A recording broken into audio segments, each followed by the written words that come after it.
Welcome back to the LEC. And if you've just tuned in, you have missed a crazy upset victory by Astralis. I'm still feeling a little bit tense from the end of that game. It was very near the knuckle. I'm annoyed, Frankie. Why? Because I wanted our standings to make a little more sense, and we had already set the expectation at the beginning of the day. There was like, there's no way Astralis can make it. Look at their strength of schedule. There's no way they're going to beat these teams. And now what happened? We have even more teams at 7 wins. I love it. 9 is supposed to be the cutoff. Well, now you suddenly get more chaos, more teams potentially in the race for playoffs. Could this be any better heading towards a super week? I don't think so. I have to give you some credit as well, Guldborg, because when we looked at the draft in the green room, you went, okay, there is definitely a way that Astralis can win this. I don't hate this draft. Why didn't you hate it? Well, I didn't hate it because it's easy to execute and it's quite easy to identify their win conditions. So you're saying Astralis are basic? They are. Yeah, and they are. that's what you need. As a team who's not always good at a complicated playstyle, you need to be good at the basic. That's really just the easy solution. We always tell you, this is just clear, front to back, get to the late game, play for the Kobe Twitch, and just get the ball rolling. Well, that's not to say that Team Vitality's comp was bad by any means. I think that they still had pretty reliable engage. Their team fighting was pretty straightforward. It was just that they had a lot more agency in side lanes. They could actually play through the sides if they wanted to, but that's not really what ended up happening. There were a couple missed positions. There were a couple of small individual mistakes that resulted in fights being forced around very key objectives. The fact that Astralis kept securing early dragons looked pretty good for them. But even with all these little blunders happening, it still looked very good overall for Vitality. And their early game continued to be the same type of early game that we've been seeing from them and recognizing them for. Because that's how exactly right, Ren, right? It's Hara around the mid lane multiple times. He forced out the flash of Dea earlier to the point where, oh, he's coming in. It looks like a failed gank attempt. No, the third man of that trio we have highlighted so many times already. Labrov comes in, secures the first kill. And for Ahri then as well, it's not just top lane. He can play, apparently they play towards the bot side as well. Forecast it down here and they just secure another kill. And it just looks so smooth sailing from them at this point. They're finding all their win conditions in the early game while shutting down the Astralis win condition in the Twitch. And surely this should just go their way. And also we noticed Astralis, obviously, they're going for a Baron fight, Vitality, and they're like, yeah, this is fine. This is smooth sailing for us. We can do this. I mean, this Baron fight in particular ended up being... Well, this was the initial Baron fight that did indeed look great for Vitality. And as you rightly said, things are looking great for them. And this is what we talk about. This comp is not exactly weak when it comes to team fighting. And I think what's great here is how Vitality utilized their mobility and was able to land this beautiful wombo combo from Haru and Alfari. And note that Perkz isn't even in the fight yet. He then later joins. And I think that being able to dance in and out demonstrates some of the mechanical excellence that this Vitality roster does possess. But it gets to a point in the game where skill expression, gold leads, all of that just dwarfs in comparison to what we call the scaling giant. And in this case, we call him the Ornn God. Oh, Lordy, he coming. But for now, like, I look at that, I'm like, the game is over. Listen, you didn't get the early game going. How far behind are you right now? You're going against a team with side lane pressure and a Gnar and a Kali. They're going to have Baron now. They're going to set up 1-3-1 or play on 2 lanes. What do? There's nothing you should be able to do, but... was really the story. It was pick after pick and small mistake after small mistake. And again, like, you think that these aren't that significant, but then it results in this one big fight that ultimately swings the game. Yeah, and it just looks beautiful from Kobe as well. Look at the flash coming through. He spies so much space for his teammates. And that's what we needed in this composition. Great frontlining and zoning from the rest of the Astralis members as well. I think Deo does a very good job at just kind of just getting in damage in there, solely a little bit invisible. And Chachi as well on that Ornn ended up having so many massive performances, both in the engaged front, but also in the peeling front. And even though this happens, the game still seems close. After this, you're still not like, well, Astralis are winning now. It's still just on the knife's edge. And I think, like, yeah, because we immediately go back into this next fight where we highlight how big of a gap it really is. Alfari has already been caught on the bot side of the map. It's a 4 versus 5. Perkz, every single fight that he tries to get involved with, at this point, he's almost immediately forced to Zhonya's. And he's doing what he can, but you can just see the single target damage that's able to come out from Astralis and how they can just mitigate Vitality's ability to leverage their mobility. And it's just smooth sailing from Astralis. And crucially here, Vitality actually tried to play side lane. They tried to have Alfari down here either on a flank or pushing out the bottom lane. But he got caught off guard, making it a 4 versus 5. And a 4 versus 5 in a situation like this in the late game, that can't happen. I mean, look at that goal graph. It's honestly unreal you get to come back from that. 7.4k behind against a composition with this amount of damage and this amount of pressure in the side lane shouldn't really happen, but my God, amazing stuff. And one of the win conditions you mentioned to me earlier as well was Mr. Chachu. I feel like we don't always get to talk about Chachu that much on the show. At least I haven't seen necessarily us giving him much props. And he had a very simple win condition because this is a player who doesn't get resourced much in the top lane. He's kind of left on his lonesome, and that was basically keep the Gnar at bay. I think, go on. At the beginning of the split, we saw a strategy from Astralis, which was put him on the Ornn. Then teams started banning it away from him, and they were like, this seems to be his most comfortable champion, let's limit it. And then it seems that some teams forgot. And so he then gets his hands on it again, and then you're like, right, I remember why we banned Ornn. And I imagine that if this was a best of 3, Vitality would immediately put that on the ban table right as one of the first ones to try and take him off of that comfort. But when I think about like big takeaways from the game, do I think that Vitality are suddenly a bad team? No, I think they continue to demonstrate a lot of the early game successes. I think that there are a couple missteps in terms of their mid to late game where they got punished and perhaps their overconfidence let them down. But I do think that Astralis have once again identified what it is that they are good at. They have strong team fighting, they know how to draft towards team fighting well, and they have an approach to the game that may very well save them when it comes to the race for playoffs. Well, I imagine that we might not get to see Chachu play his Ornn again going into next week's Super Week, but he is your Kia player of the game. So congratulations. The Ornn Horn came through for the top lane of Astralis. But now Astralis are back in the race. Okay, so we...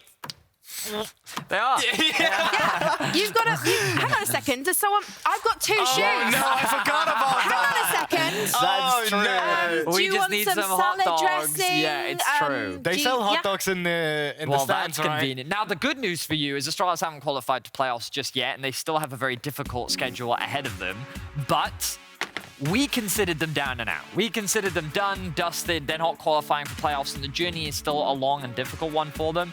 But all of a sudden, after a single game, Vitality dropped 1, which makes it harder for them to contest for that first place spot with only 3 games left to go. You can now see Astralis tied with both XL and Fnatic, both of which have a lot of... Well, XL they actually have to play against in the near future as well, which we thought was a free win for XL too. It's not just XL, it's Fnatic too. We thought it was a bad schedule. What you're having in reality is actually Astralis with the availability of taking control of their own destiny. They beat out Fnatic, they beat out XL. That's the opposition they need to get ahead. And Frankie, this is the moment where you look into the camera and you say, #every game counts. No. Yes. You don't owe me. Yeah. You don't owe me. Yes, it's fine. We'll talk about how much my price is later on.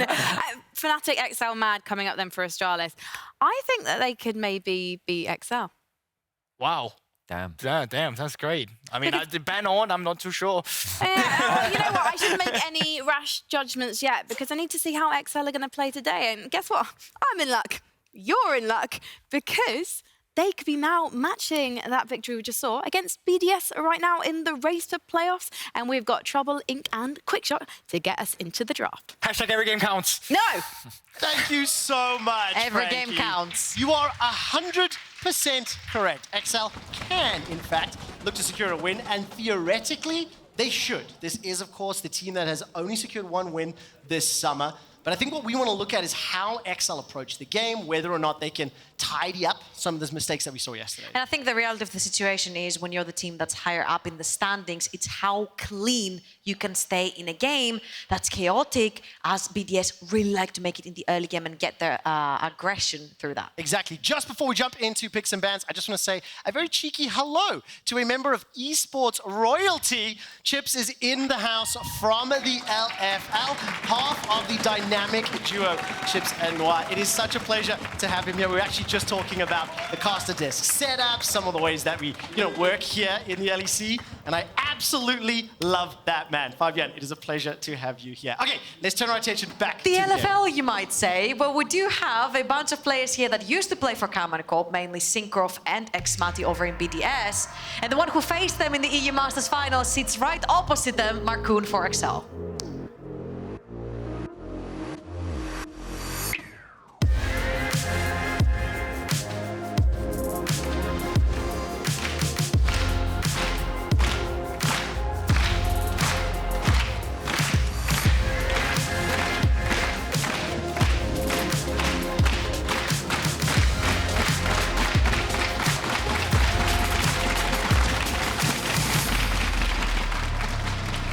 Berlin crowd is excited today.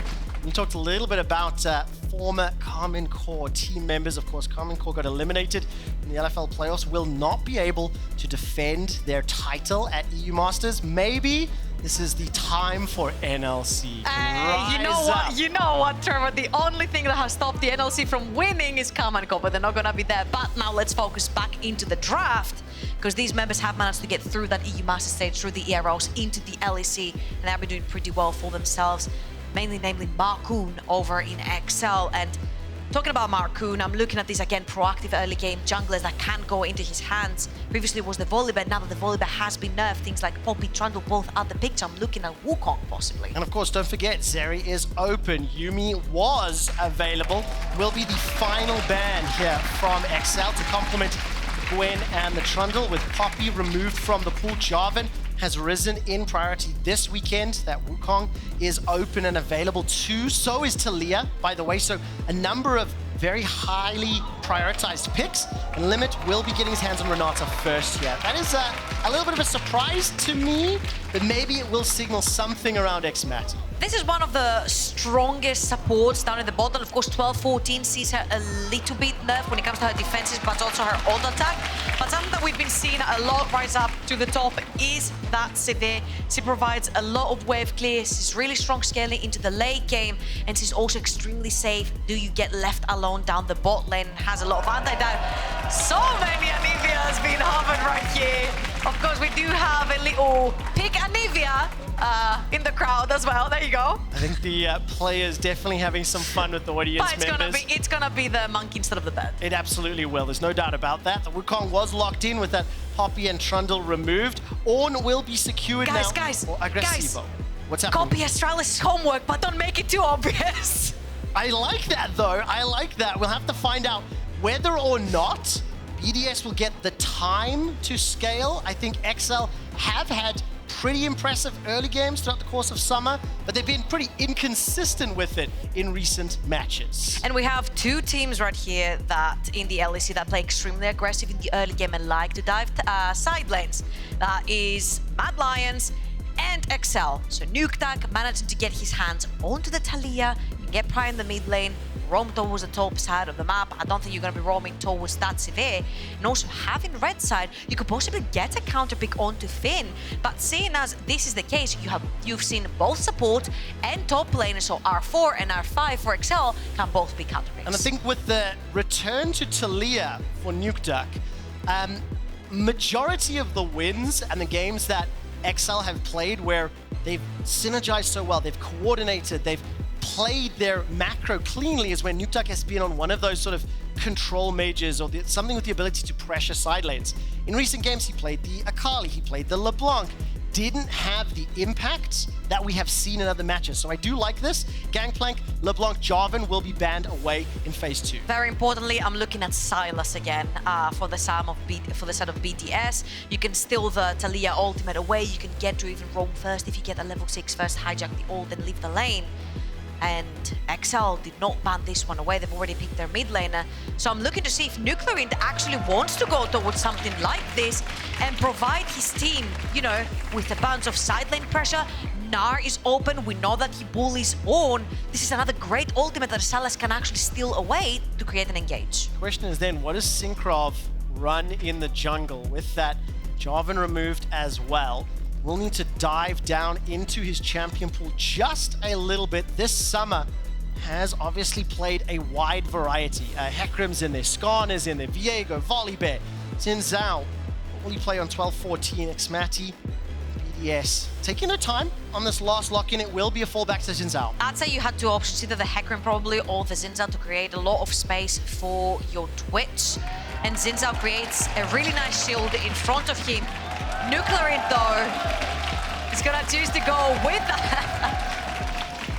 He's gonna choose to go with that Ahri as Mikyx is playing with the crowd right here. They've been extremely responsive and fun today.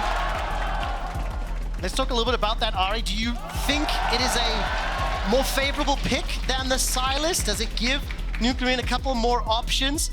As the final second will pivot to Bo. Okay, so zoom out. Tell me about both of these compositions and how do they win?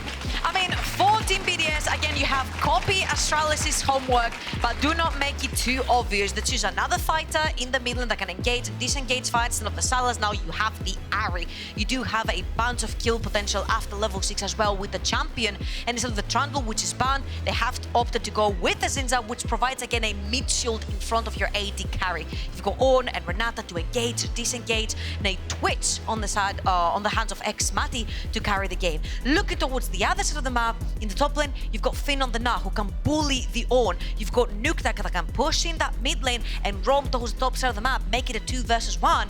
And Markoon, on one of his most proactive junglers in the early game in the likes of the Wukong. And also, we mentioned how Sivir is pretty much undiveable at this point. So you can shove in the wave, get under tower, wait for the next one, and Mikyx onto the Gnar. We're expecting to see a lot of roaming coming in from here. Yeah, and of course, with that bar, the Tempered Fate can set up plays from a very long range. Mikyx can find the skill shot to connect. XL looking to pick up another win, looking to step closer to their second ever playoffs. Berlin is going ballistic. Energy is crazy. Let's hit the ref for BDS versus XL.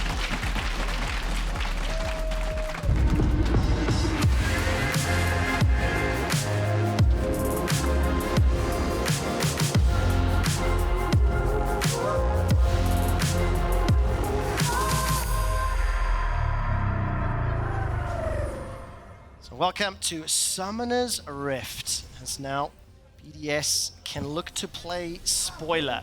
This team that is really had a rough year in the LEC has nothing to lose, which arguably makes them sometimes a little more dangerous. I was actually talking to the XL management a little bit earlier. They said exactly the same thing. Okay, Trouble, you talk so much about Markoon and Cinkrof. Me? I have never. Where will you like to see them playing? Because both of these junglers have been very important in terms of the early game impact. xMatty is already putting some damage down here on Nukeduck. But just very quickly, when you look through the difference in their stats, the kill plus assists, 1st versus 9th in the early game, kill participation, that's the important one for me when you look at how high they are. Meaning they are very involved in those pre-14 minutes. They're both close to that 80% kill participation, which means in the early game, anything that happens on the map is generated by the junglers for both of their teams. And even though we do say that Markoon is probably one of the most aggressive and proactive in the early game, Cinkrof has kind of been the same story. He's trying to find these early game leads for his team. And now I'm looking, trying to potentially shut down Taliyah in these early stages of the game. Get some kills onto your Ahri, which is the only AP damage in your team that's going to be popping people right, left, and center. I mean, on the other hand, you have Minina, you have VoD, you have Sivir, you have Taliyah. You get that Ahri ahead, you can actually blow people up.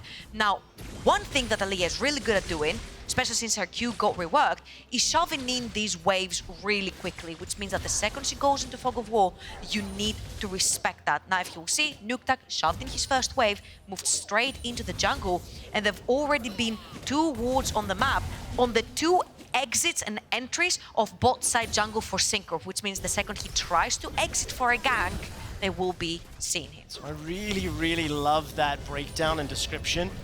NUCLEARINT will definitely have a very large role to play, but look at this, BDS already moving their bottom lane after they shoved it in. And Markoon has gone for the Javan special, buff to Grom to quick level 3, but right here, I don't think Nukeduck is accounting for 3 people already in his mid lane level 2. Not at all. Nukeduck has just dinged to 3, Ghost and Flash available. He's ghosted away. The audacious charge from Cinkrof will force the summoner's spells. Nothing else used from BDS, and exactly like you said, Trouble, focus mid, put Taliyah behind. But that is even better right now because you blew both summoners from the Taliyah, the Flash and the Ghost. Cinkrof can actually focus on getting back into his bot side jungle, clear that up. By the time he's done, Taliyah will be back in lane. Try to use that as your go button. Again, as many kills into the Ahri as possible, get her ahead of the Taliyah. You can actually even 1 versus 1 in the mid lane and also bleed pressure into a side lane. And remember, the very first pick in this draft was that Renata. It was followed up by Twitch, and it's been xMatty and Limit that have moved around the map. They've played very, very forward. xMatty always using that ambush when he has some time to move around the map, and in trouble. You talked about the squishy targets on XL. If given even just a couple of seconds, Ahri and Twitch can tear through that XL roster. They will obviously want to try set up some of those plays. And as is, no one is surprised to see Gnar currently bullying this Ornn in the top lane. But it's not a significant advantage to speak of. And also some fun interactions that the VoD is bringing into the game is, of course, we need to keep an eye on the Rift Herald. If it does go to the side of BDS, then Mikyx will be able to shut it down. But BDS do have still their eyes onto Nukeduck. Again, they did block his summoners very early on, and they're looking for Nukeduck to misstep so they can punish. Well, let's take a look as the mines are dropped down. NUCLEARINT holding on to that charm. Audacious charge forward. 3-talent strike gets the knockup. First blood secured by NUCLEARINT. Markoon's the next to target, but they're firing onto a decoy. He was ignited and he escapes with his life. BDS have got a target on Nukeduck's back. Huge props to NUCLEARINT. He held on to his taunt for as long as possible. He allowed Nukeduck to actually have nowhere left to move, and then he throws out 100% hit rate on the taunt in that case. Again, they do put a target, as you mentioned, onto Nukeduck's back, and very importantly, the kill goes over to NUCLEARINT. The faster you get this Ahri to what I hope will be a Luden's Echo, the easier you will be able to use her, run around the map, try to find execute targets. Now the thing is, BDS have done this several times in Summer. Their early game is relatively respectable. They find kills. They've even had several games where they are in the gold lead, they are in control. Where it does start to falter and fall apart, once the towers start to go down, how BDS move around the map, how they play their side lanes, how frequently they get caught out of position. That's how so many teams have been able to come back from the lane advantage that BDS have built up. I want to see how BDS play this next passage here, how they start to unlock the map, because we are moving towards that Rift Herald spawning, and whether or not they're going to make a play, whether or not they'll move first for the objective will be very interesting to see. And I was about to say that XL have also kept their bot lane vision pretty high up. They have a ward here, a ward here, a ward here. They've literally covering every entrance and every bush on the bot quadrant of Cinkrof's jungle just to make sure that Patrik stays safe, Patrik's allowed to push, and he's not under any threat. They know that tops of the map is going to be relatively safe, playing the Gnar into the Ornn. The only thing that XL have to worry right now is that still Nukeduck is missing his flash. Level 6 has just gotten onto NUCLEARINT's Ahri, so Nukeduck, for as long as his flash is missing, he's still going to be the target for BDS. Yeah, gonna be a little bit careful. Very nice. Step forward, just interrupt the back, just play a nuisance, plus 10 CS already. And XL down 700 gold.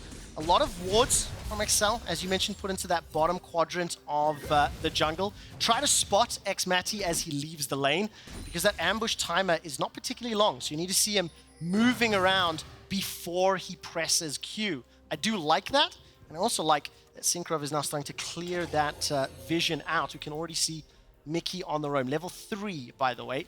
7 minutes in, making a small play for Agresivoo. There's 3 members of XL though towards the top side of the map. Can Agresivoo get out alive? He's playing a beefy Ornn, and there's no Mega Gnar on to Finn, which means XL are actually going to back off of that play and move towards mid lane. Now, the fact that Bad is always roaming doesn't necessarily mean anything dangerous, because there is a condition before Bad is level 6 that he needs to hit the Q, he needs to hit the slow or the bind to stun you, and then you're in trouble. But Finn being Minina, Mikyx being only level 3, Agresivoo was not under much threat right there, especially on a level 7 Ornn. And if you go towards mid lane, NUCLEARINT is fine. He has his ult, he has his flash. Now he's purchased the ring as well, maybe looking towards a Medjay, maybe looking towards that snowball. Well, we'll see how confident he's feeling. That would be a very bold decision. So Agresivoo once again finds himself under threat. Markoon level 5, no Cyclone. Mini Gnar for Finn, he's tired as well. Bellow's breath goes forward. Call of the Forge God will buy some time, needs to be waiting. 1, 2 knockups, and finally Agresivoo will be taken down.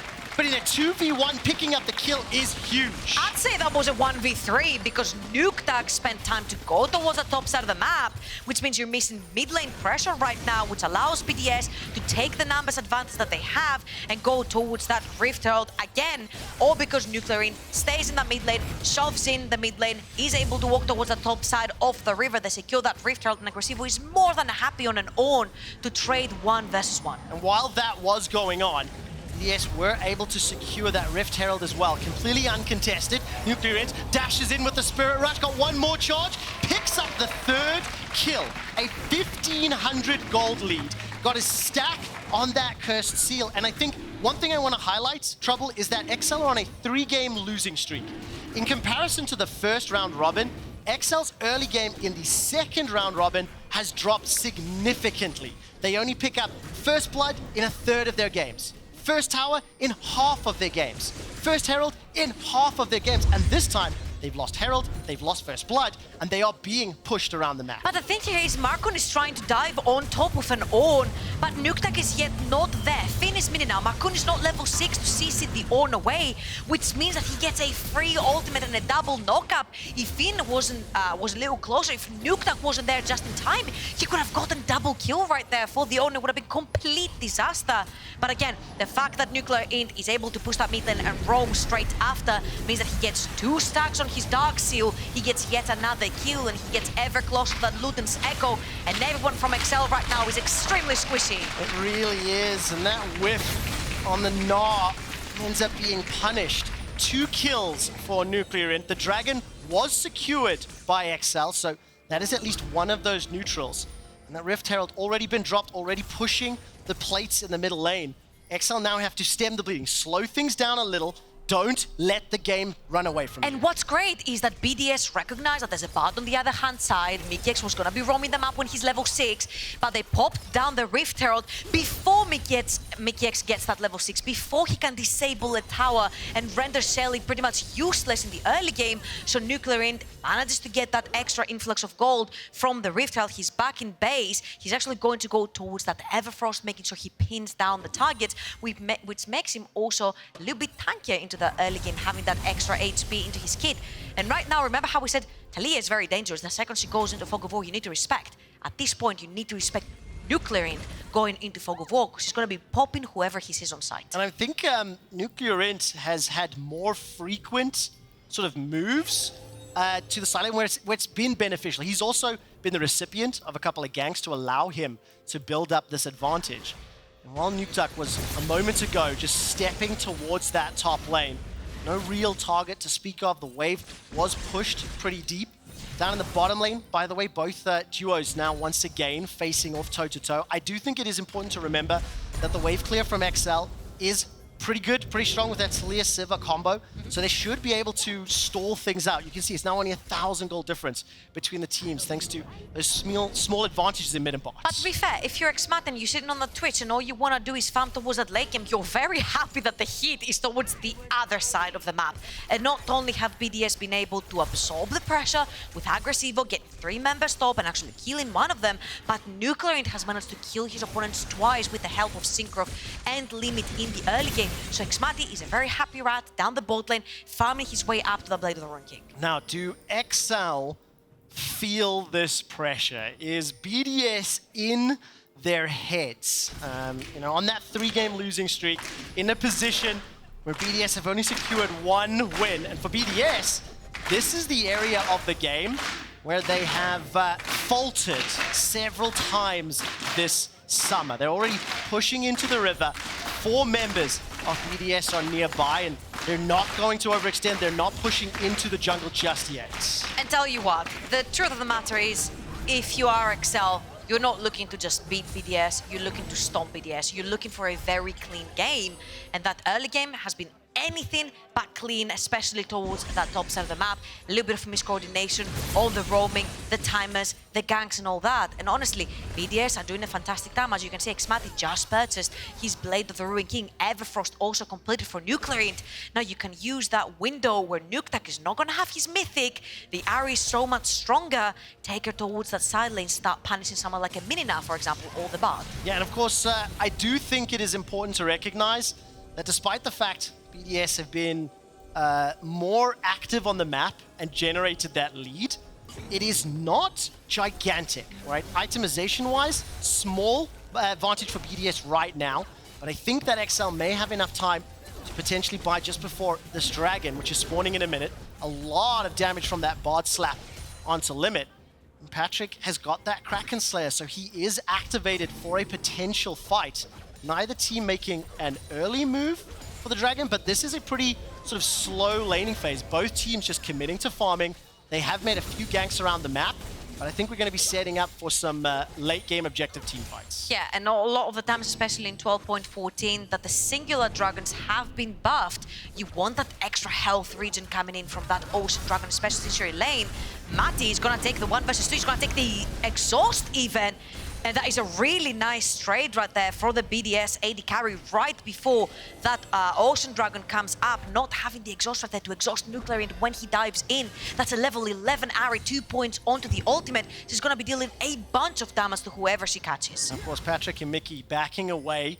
That wave thinned out by xMatty. BDS looking at the Skull Crab, looking at the Dragon. There's a couple of wards inside BDS's jungle as Agresivoo's making his way down with that Call of the Forge God. Also, level 11. Again, both solo lanes for BDS are a level up. Markoon gonna dash forward onto the Dragon as the Weaver's Wall will cut off BDS. The Smite is stolen, secured by Team BDS. And that hostile takeover holds XL in place. Defensive flash from Patrik as Cinkrof is knocked into the air. Now looking for the re-engage. Finn trying to charge up that Gnar, and Nukeduck is soloing the blue buff. No further kills. Dragon goes to BDS. Very well done from BDS. They walked Agresivoo all the way down from top lane. They got Finn all the way from base to walk towards that Dragon. But we said the fact that the exhaust wasn't there for Mikyx, that had been burned onto xMatty, he posed a really big threat. Look at NUCLEARINT. He's on the side. He's actually hiding behind this wall, which means that the second XL tries to overextend into this fight and gets caught into a taunt. It could be good night swing Prince.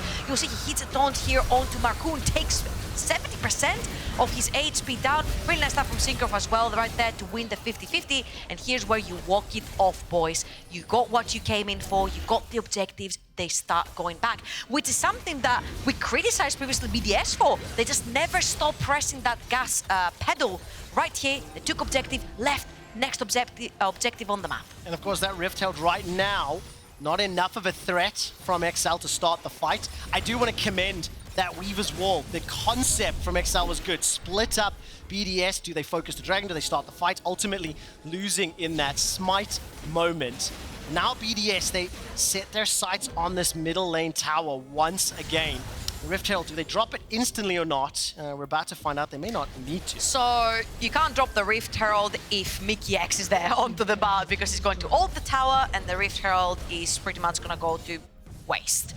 So you need to find a case where you've picked off Mikyx, or you know 100% that he is not around in the area. So the fact that Cinkrof is actually the one holding the Rift Herald for them is a pretty good call, because he can be everywhere on the map at this case. Finn, though, really nice turn around the bot side of the map, managed to take a tower for himself.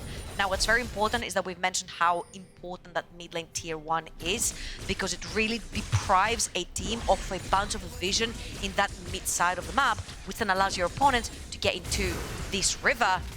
xMatty might be in a lot of trouble here. He is indeed. And Seismic Shove is flashed away from. Ultimate was dropped by xMatty. It will clear the wave. So Flash and Ultimate secured on that sort of side lane pressure.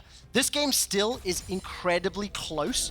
BDS, if they can catch someone from XL, may decide to initiate limit. We'll get caught with that Cosmic Binding, and the recall did finish from Markoon, so temporarily numbers advantage.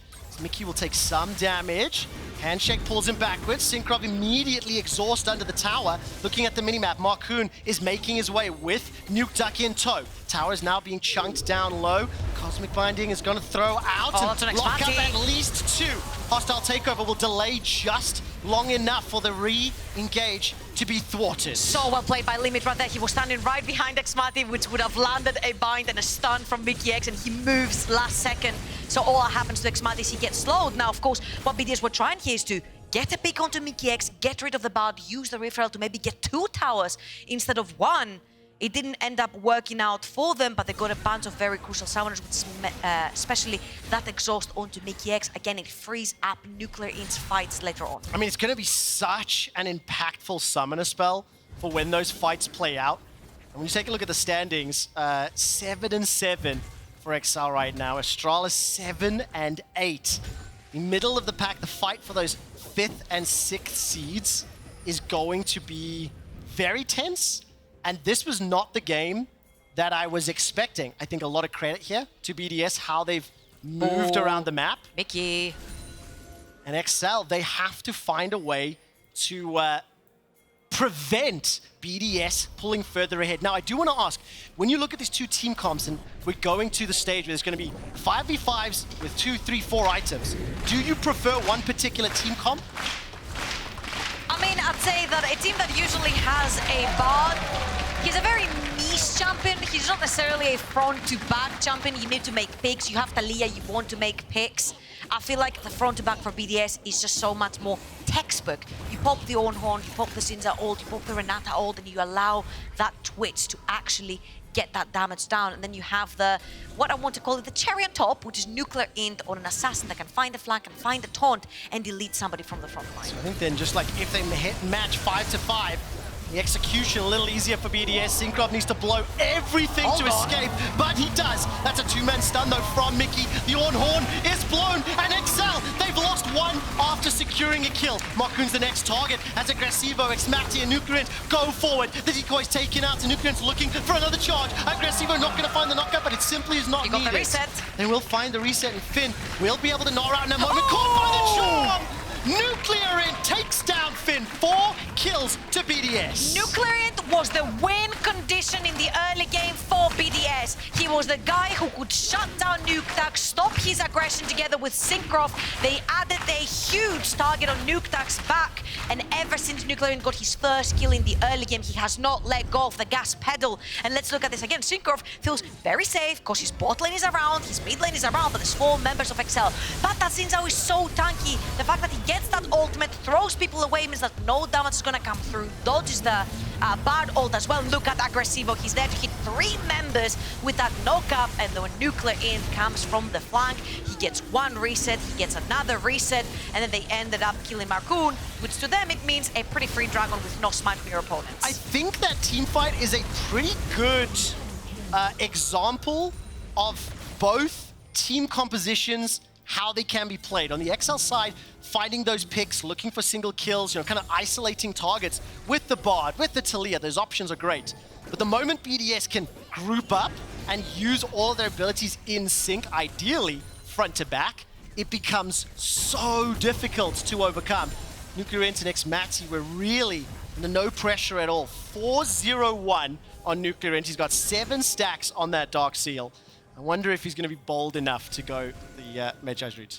And I also really like the atomization coming in from NUCLEARINT because he gets the super quick and easy void stuff, second shredding that amount whilst adding a bunch of AP into his kit as well. His opponents barely have any magic resist even built up at this point. The only magic resist that I'm seeing is that Solari that got built up by Mikyx and Mercs that are onto Markoon's Wukong. So anyone else, if you target the Taliyah, the Sivir, or that Gnar in minimal form, they're pretty much going to be melting away. So far, so good for BDS. Again, the gold lead doesn't speak miles. It's almost at the 3,000 gold mark, but the fact that Taliyah has yet to come online and NUCLEARINT is really using his advantages to take down members in these chaotic fights that are being created by XL says a lot about how BDS want to play the game. Talking about their carries, xMatty just purchased that Kraken as well. I want to see whether or not those team fights will play out. I mean, look at the total gold. Watch by Santander. How in the world is Ornn second? 2, 1, and 3 is very helpful.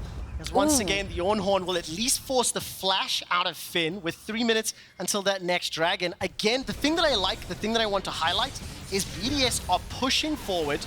They are forcing XL to react and not really allowing XL to set up any of these picks or to set up any plays. They're constantly under pressure.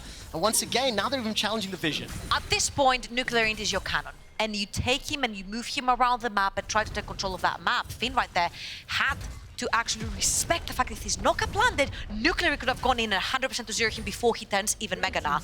So the fact that Finn right now on his Gnar does not have flash means that you don't get these long range engages from the Mega Gnar where you flash into the backline and shove in the Twitch onto a wall and then everyone else piles up, which allows xMatty a little bit of breathing air. All he has to worry about is that Taliyah wall and where it's going to get placed.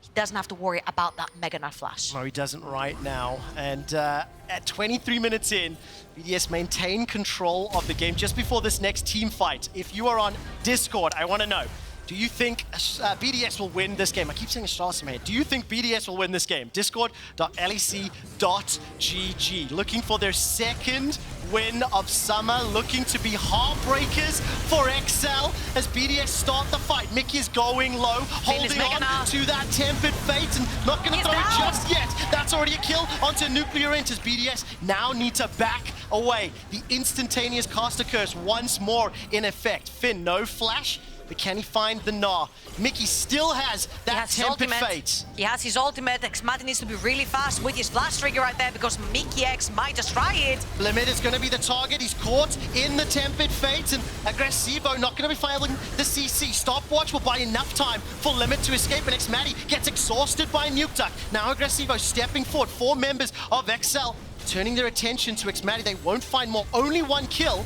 And XL are now on the hunt. A magical journey will force the flash. Markoon over the wall. That's a cosmic binding. xMatty is going to go down. Agresivoo now overextended, and this is descending into some chaos that XL is relishing. The charm does connect, and NUCLEARINT does not have that ultimate. 2 seconds available. 1 second available. Does he decide to engage? Mikyx goes low. The tower secures the kill, and that tower is the 5th man for BDS. NUCLEARINT just got his ultimate back up and available, but he's lost a bunch of his HP. And here is where the BDS time starts. And Discord, you pretty much jinxed BDS. It's not the casters this time. Ha, joke's on you. But honestly, this is about the 20-25 minute mark where BDS, if one member gets caught, everyone will start running in one by one, trying to salvage the situation.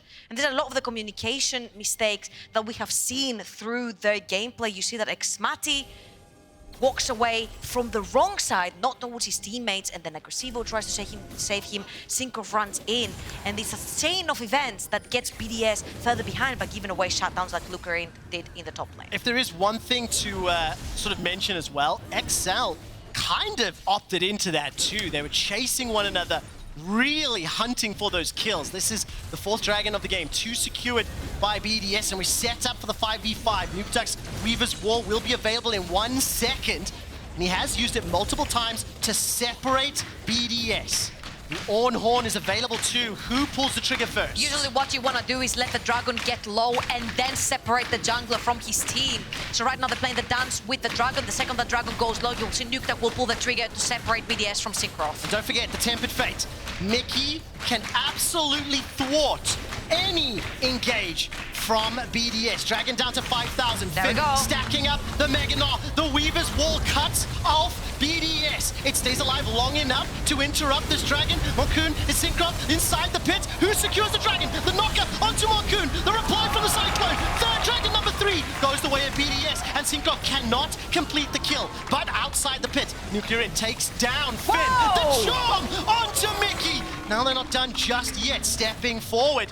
2 kills and the dragon. BDS maintain control. That is twice now that Cinkrof has 50-50 the smite, and he's come out the winner here. 3 dragons to the name of BDS, and let's watch this again because Nukeduck is so patient with the trigger. He sees the dragon going low, and he separates the 2 tanks from the rest of the team.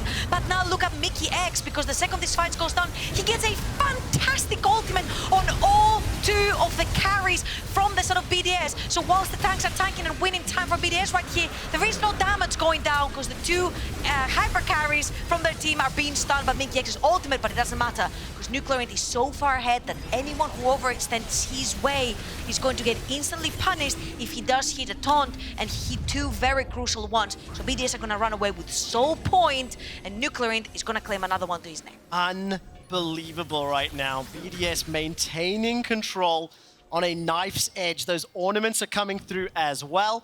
We obviously got that, what's it, Worm Fallen Sacrifice for xMatty. Oh, that's on you, Trevor. Yeah, I don't know anything. I sincerely do not like the ornaments' names. They are so difficult to remember and talk about. But more importantly, I think, is xMatty continuing to grow in power and continuing to step forward.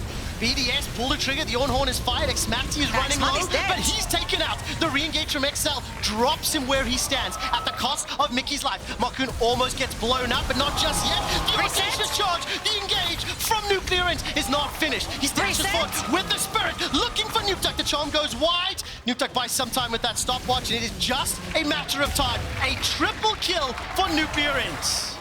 And he gets 3 resets right there. Can he get away with his life? Ooh, the What can shield. Finn do? What can Finn do? He may need to buy some time. Are BDS bold enough to stop Baron? They can't do Baron. They can't do Baron. They do not have damage. xMatty died right there. NUCLEARINT is very low without teleport. His teleport is actually going to come up right now. So what they can do is get back NUCLEARINT, TP him back, try to kill Finn. But that's not the case here. It's the fact that they can actually bleed that vision further into XL's jungle and take control of the terrain since they have the numbers advantage. Cinkrof needs to get out of dodge before Finn finds him, and that's gonna be the case. 21 stacks on NUCLEARINT's Medjai's Soul Stealer.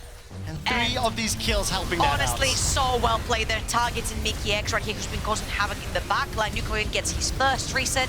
He will dive in again and look at that. He'll get a max raids taunt onto Wukong right there. Get the reset with the help of Cinkrof, and it's been reset after reset. Look how patient he is. He's waiting for the knockup. He's waiting for it to get past the rocks so he can dash forward so he gets uninterrupted. And honestly, the mid-jungle duo from BDS have been doing a stellar job snowballing that early game victory that they created for themselves. For BDS now, they are in this position where so many teams are their fans. If they can close this out, Fnatic, Astralis, potentially even SK are now BDS's biggest fans. XL on the verge of losing 4 games in a row, and really, surprisingly, against BDS, who've looked very, very good this game. They continue to pressure, they continue to push forward. We talked about the Medjais just a moment ago, 3.5 items for NUCLEARINT, 2.5 thus far for xMatty. He still has a lot of headroom in terms of power.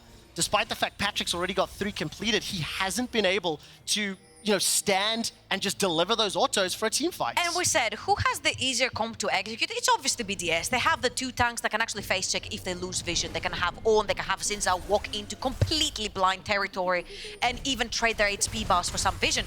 Who walks in from XL? Because if anyone walks into the wrong bush and NUCLEARINT is in that bush, somebody will go pop and they will lose that member, and then XL will have to play with numbers disadvantage on the map.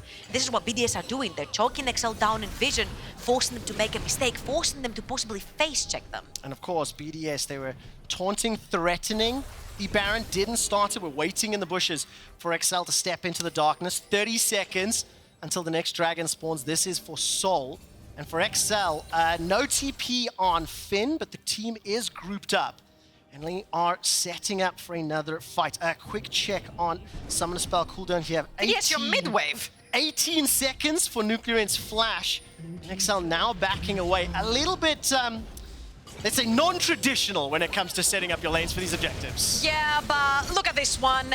XL are like, screw this. We're just gonna go for the dragon, for the Baron. Even Nukeduck is actually stopping them. But I'd say right here, if you're BDS, you have the better front to back. Take that Mountain Soul, get the extra defenses, and then just team fight them. Oh, well, that's exactly what's gonna happen. Baron secured by XL. That Mountain Soul is secured by BDS in a moment as Markoon will use that decoy to escape with his life. Okay, trade of objectives. Soul versus Baron. How can XL use this Baron to try regain control of the rifts? Baron is temporary. Soul is forever. There we go. That's exactly it. And I think as well, the benefits that's going to give to the Ornn, the Zhao are going to be huge, but I think even just the marginal additional defenses for xMatty on Twitch, still gigantic. He's only on 2.5 items for now, and I think waiting to see when he recalls next and pick up his next 3 towers apiece, we're still looking at gigantic team fights. I think what XL can actually do with this Baron is sort of split BDS's decision-making. BDS have not been the greatest at making these decisions on how they can split them up, how they can catch people, how they can macro around really quickly. And XL actually have been pretty good at this. Spreading their push with the Baron buff will force BDS to try and make a decision, and that has been their not so great element in the team past summer split. So XL can use this to slow down the game, get some more items onto the Sivir, potentially force BDS to make the wrong choice and punish them. And so far, they're going to take it slow. They've already taken a tower towards the top side of the map. They've got Finn towards the bot side of the map, level 17 on this now, almost level 18. Maybe looking, maybe lurking. There is a ward. The thing is about this game as well, because of the wave clear on XL's composition, it's actually quite challenging to you know, even push deep enough to secure those towers. And I think BDS have played it relatively safely and respectfully, committing to the objective fights around the dragon. It's allowed them to steal away a couple thanks to Cinkrof to get the soul. Now for XL with the Baron empowered minions, only a minute left. They have not necessarily, you know, taken control of the rift, but they have got pretty deep vision. Whoa! And Mikyx gonna throw the flash down pretty early, does not want to get caught out. Limit blew his as well. We are getting set up. I mean, it's still 3.5 minutes before that ult even spawns. And that's much more important for Mikyx than it is for Limit, because Limit is playing in the backline with xMatty, trying to help him survive the team fights, whilst Mikyx has also been hovering at the very front, trying to catch someone with the bind, trying to look for ultimate possibilities. Now, not having the flash means that in the next team fight, Cinkrof and Agresivoo have had his number in the past team fights that we have seen on our screens. So Mikyx not having the flash, Agresivoo and Cinkrof might be rubbing their hands right now. How do XL win that team fight? Very good question, Trevor. I think they're going to have to catch somebody off guard. They need to make sure that they either catch Cinkrof or Agresivoo in the side lane. NUCLEARINT has overextended in one of the fights and he has been punished. But after that, he's played the fight so flawlessly. It's so hard to pin down that Ahri. So my thought here would be find Cinkrof, single him out, take him away, take the smite away as well, and maybe force an objective. 2.5 minutes next Baron almost, 2:50 next Elder Dragon. I mean, right now, BDS are just 100% grouped. Do not make a mistake. Do not get caught out. And their comp definitely benefits from that. Level 15 for xMatty, level 17 for Patrik because of the amount of time he's been able to pick up those waves in the side lane. 2,000 gold is the advantage for Sivir. So if Patrik is given the time, we have seen Sivirs tear through entire teams, especially if they're caught on the Mountain Rift in some of these choke points. But for BDS, they have been able to negate the Weaver's Wall. And frankly, almost all of their team fight crowd control abilities have landed and had the impact that's allowed them to maintain control. I'm gonna turn the nameplates off right here, and I'm gonna raise you... Never mind. Oh, xMatty stuck. xMatty stuck. Was caught with the Weaver's Wall. Limit's going to be able to escape for now. Tempered Fate flashed away from. So that is crucial. Finn continues to pressure in the side lane. And those neutral objectives are respawning very shortly. On the other hand, NUCLEARINT is also pushing towards that top side of the map. And that's definitely the side of the map BDS want to play towards. Because what I wanted to raise you is a 4-item 21 stack Medjay's Ahri.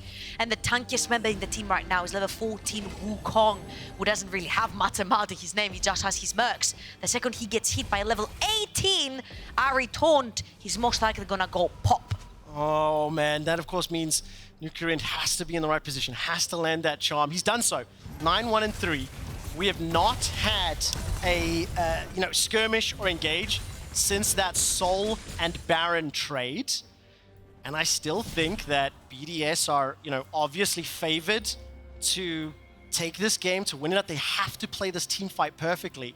For XL, there is so much on the line because they have 3 games next weekend against Rogue, SK, and Astralis. SK and Astralis directly around them in the standings. They're fighting to get in. They 100% are. If XL drop this game to BDS, then all of those other teams are going to be stoked. That makes Super Week even more interesting. So here's the Dragon setup. XL are put in a position where they need to face check if they get caught.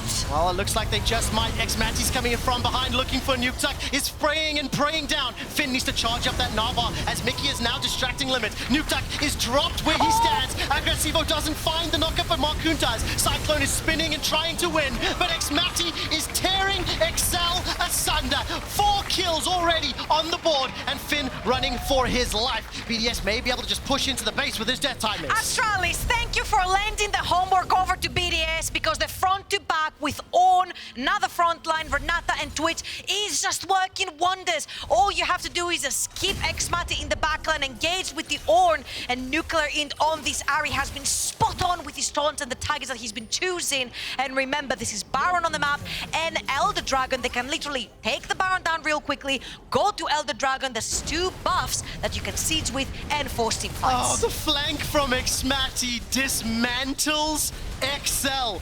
Baron secured 38 minutes into the game, and they're not going to peel for Elder immediately. But BDS continue to maintain control, continue to win out these fights. Again, we said XL are going to have to face check at some point, and when they do, this happens. NUCLEARINT level 18 onto the Ahri, gets into the backline. xMatty had a fantastic flank on the Twitch as well. And Agresivoo had been keeping 2 to 3 members busy in the backline. Yes, Patrik on the Sivir can put down a lot of damage, but there's so many threats walking his way. xMatty untouched, limited with the ultimate, completely zones off Patrik. Yeah. And when NUCLEARINT sets his sights after all these resets, then all Patrik has to do is run away. NUCLEARINT. He's in trouble. Tempered Fate will lock him in place. Agresivoo's trying to buy some time. NUCLEARINT buys more time. Goes golden a second time. Now all of a sudden, the focus, the damage, the Spirit Rush. Goes back. He's out. He's alive. Fantastic work from NUCLEARINT using the Hourglass after that Tempered Fate. But how much damage can Patrik put down? Cinkrof escapes with his life for now. Nukeduck's threading the volley over the wall, but Finn is now running for his life. It's a 2 for 3, but Finn and Nukeduck are in so much pressure. All of a sudden, Limit trying to come from behind. Gnar is charging up. NUCLEARINT looking for that charm. The Krugs are going to be annoying, are going to be until he finds it! Popped! Deleted! Immediately sent to the fountain, and Finn is wrecked. Now all of a sudden, Nukeduck trying to escape. Where's the rest of the members? Cinkrof shoving in that middle lane, and NUCLEARINT is hunting for another. And that's the wrong way of the map that Nukeduck is going towards, but at least he's keeping NUCLEARINT busy right here. Donating a kill to the support and an ace for BD. Where has this BDS been all split long? When somebody is backed into a corner and they have nothing left to lose, all of a sudden, pressure, the mentality, the mindset. The thing about this game is Limit and Cinkrof and xMatty have moved around the map so often from the laning phase. From the early game, they have accrued and earned these leads. Now, let's not beat around the bush here. The game has slowed down, and we've basically been in a version of ARAM, where both teams are committing to the 5v5s, and BDS have been winning those as well. BDS have to do nothing but wait for big neutral objectives to teamfight for, because they have the better teamfight, and XL have been trying to figure out how to break that, how to pick someone apart. But BDS have been sticking as a 5-man core unit. And if you can't pick someone apart from that 5-man core unit, I mean, they caught NUCLEARINT in so many ults and positions, and NUCLEARINT got out and demolished the entire team. So I'm gonna be, quite frankly, very honest here. I don't know how XL can win this. I think BDS have scaled so hard. They've got Elder Dragon. They can force the fight with the Elder Dragon buff. They have Baron, which means they have minions that are with them, pushing into the base. And all they have to do is just wait for these inhibitors to go down and finish the game. Well, they might just start the fight. That's exactly what's happening. Call of the Forge God throws down, and XL backing away. Flash is immediately popped from Nukeduck. NUCLEARINT's trying to hunt 4 members of XL. Inhibitor number 1 dropped. Inhibitor number 2 being targeted. This game, NUCLEARINT has set the most kills by a single player in a single game all summer long. Nobody held in place by that Tempered Fate. And BDS just do a hit and run and back away. And let's face the truth right here. BDS is a team that is mainly built up, if you count Erdote, that was in the start of the starting roster as well, of rookies, people that have come off of ERLs, and now they're taking down XL's hopes for playoffs. Oh man, will this be the game that costs XL? Nothing is set in stone, but BDS looking for their second win of summer. NUCLEARINT dashes forward at the rush. The charm will not find the target as Markoon cyclones his way in. The healing and the shielding from NUCLEARINT is keeping him up, keeping him alive, and the damage is not yet done. Hourglass buys a couple extra seconds, and Finn is the last man standing. BDS pick up the upset against XL. NUCLEARINT nukes XL, and BDS win the game. I am stunned. I just looked at Limit's KDA in that game, playing possibly the squishiest champion together with the Twitch in the bot lane. 2, 0, and 20. He's been on the roll since he hit level 2 onto that Renata. And that Renata was first picked, by the way.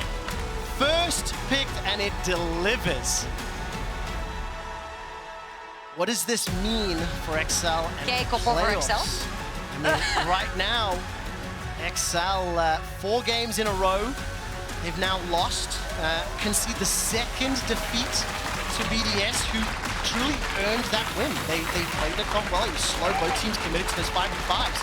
They deserved bow here in front of Berlin. And honestly, it comes true. Fear man.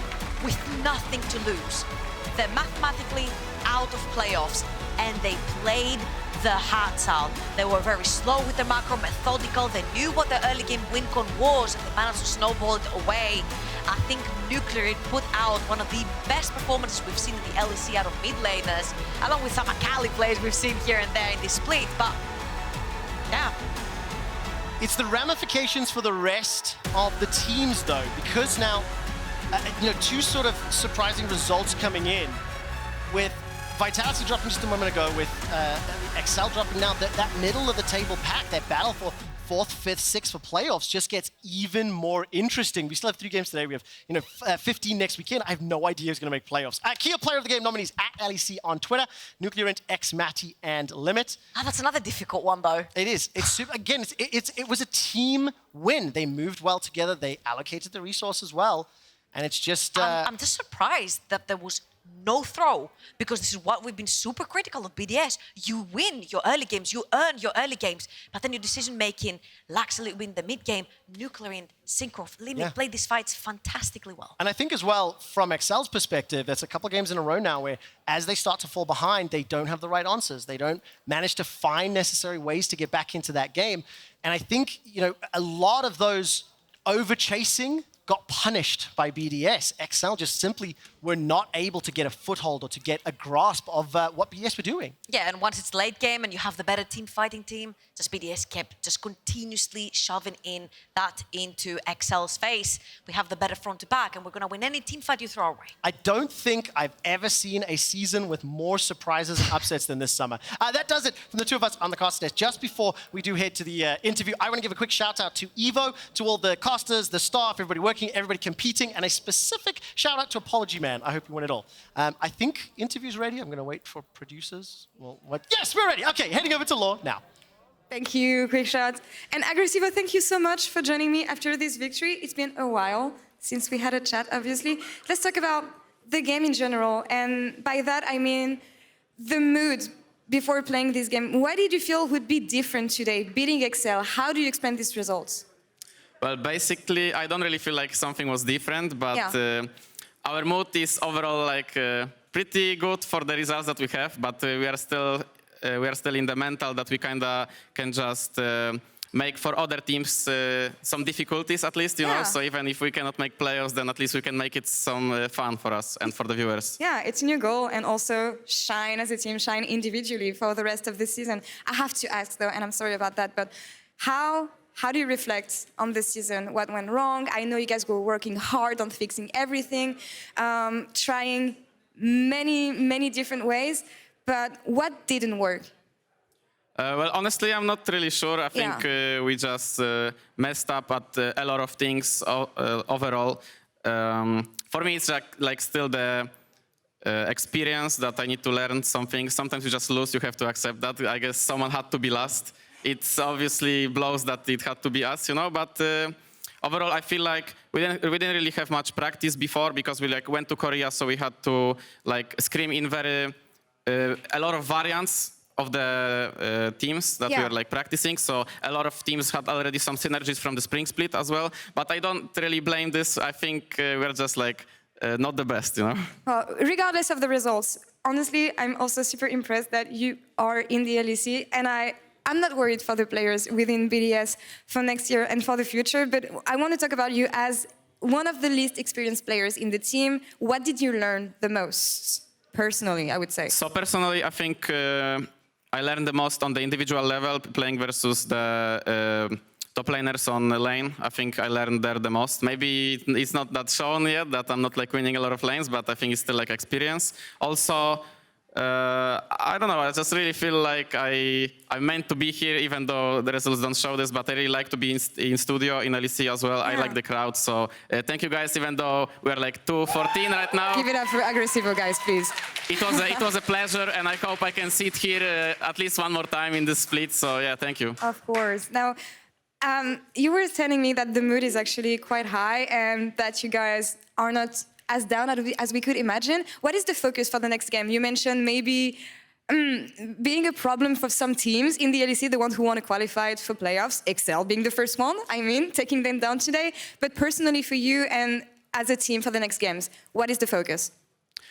So the focus is like we still want to have some fun at least, and also we kind of want to show better game, that we actually want to show ourselves as well and in the last games of the split, because you never know what will happen in the future. You never know if it will be like your last split or something, you know. Right. It would be sad, but it might be the reality. You never know. Like, we just want to be happy with the moment that we are here still, and yeah, enjoy the last moments. And also like the fact that we can mess up some dreams of other teams making the playoffs, obviously, is like, yeah, it's pretty sweet as well. Fantastic. We're up to like a fantastic week 8. I think, Agresivoo, thank you so much for the interview. Thank you so much. It's a joy seeing you. So happy. Honestly, I'm glad we got to catch up. And we're going to take a short break now, and we'll be back for game 3 of the day in just a couple minutes. Mad Lions versus Misfits coming up next.